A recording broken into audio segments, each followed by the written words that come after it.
ఎన్నికలకు ముందేమో వరాల వాన కురిపించిండ్రు, ఇవాళ మాత్రం దున్నపోతు మీద వాన పడ్డట్టే మాట్లాడిన ఒక్క మాట లేదు. ఒక్కటంటే ఒకటి వాళ్ళు ఇచ్చిన హామీ 34 హామీలు ఇస్తే డిక్లరేషన్లో ఒక్కటంటే ఒక్కటి కూడా అమలు కాలే. అయిందా కాదా మీరే చెప్పాలని చెప్పి నేను కోరుతా ఉన్నా.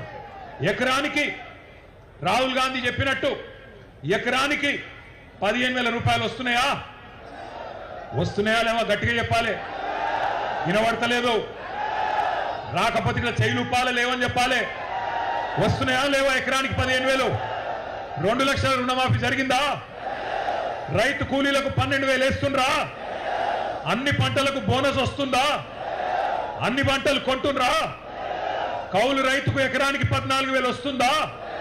వినబడతలేదు. సప్పుడు తగ్గింది. పంటల బీమా పథకం వచ్చిందా? అసైన్డ్ రైతులకు పట్టాలు ఇచ్చిండ్రా? 34 హామీలలో ఒక్కటన్నా అమలైందా? 4 ఏళ్ల తర్వాత రైతు బతుకు బాగుపడ్డదా చెడిపోయిందా? ఇది వాస్తవం.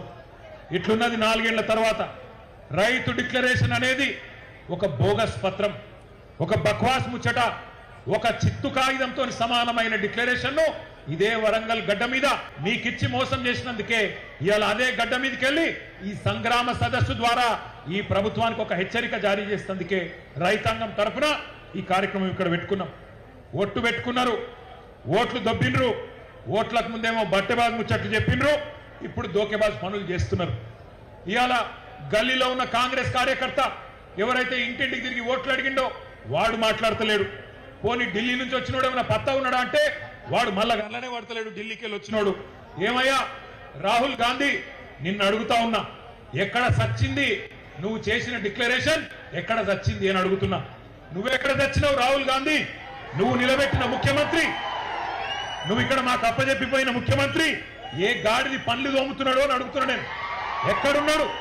రైతులు అవస్థల్లో ఉంటే ఇలా మక్కలు నిన్న తిరిగిన నేను జనగామల యశ్వంతాపూర్ పోయినా, పర్కాల్లో ఊకలు పోయినా, నర్సంపేట మార్కెట్ యార్డుకు పోయినా రైతులు కళ్ళకెళ్ళి రక్తం గారే పరిస్థితున్నది. అందుకే అంటున్నా నేను బాధతోని, ఎక్కడ చచ్చిండు రాహుల్ గాంధీ? 4 ఏళ్ల రైతు డిక్లరేషన్ అని చెప్పి ప్రభుత్వం వచ్చి 2.5 ఏళ్ళు అయిపోయాయి. ఎక్కడ ఒక్కటన్నా అమలు చేసినవా అని అడుగుతున్నా.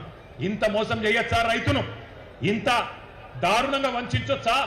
అన్నం తినే కంచంలో ఈరోజు మన్ను పోయొచ్చా అని నేను అడుగుతున్నా. దుక్కి దున్నుకునే రైతన్నను ఇంత ఘోరంగా మోసం చేస్తారా? సిగ్గనిపిస్తలేదా కాంగ్రెస్ నాయకులారా? నానా గడ్డి తింటారా ఓట్ల కోసం?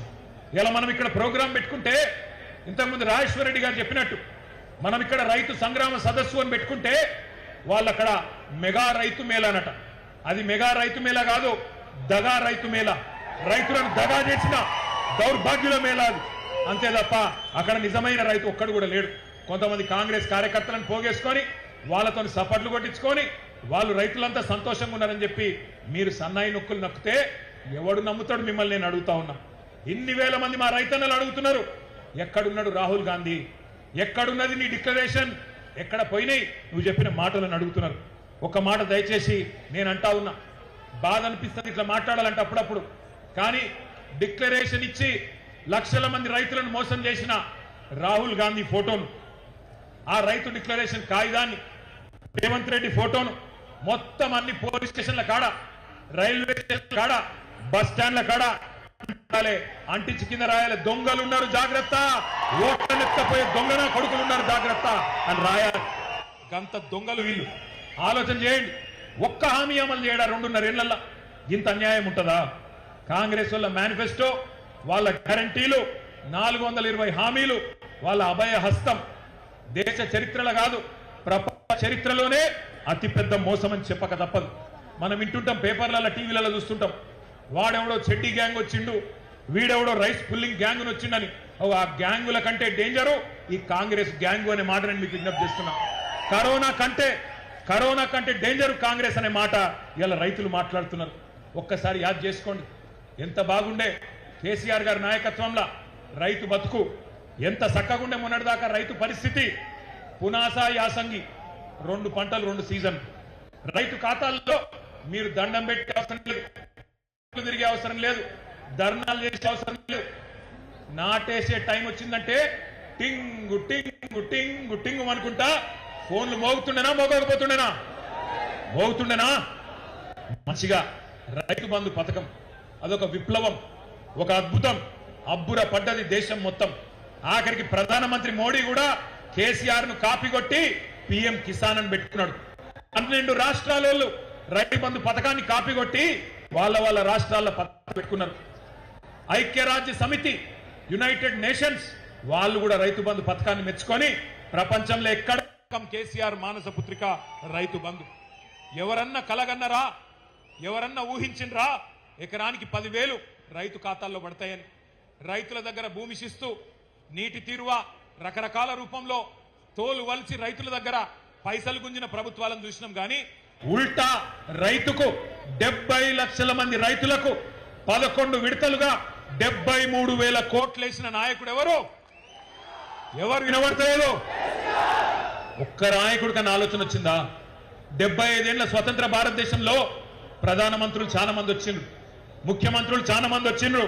కానీ పెట్టుబడి కోసం సేట్ల చుట్టూ, పైసల చుట్టూ, అప్పుల కోసం తిరిగే రైతుల బాధ ఎవరన్నా పట్టించుకున్నారా?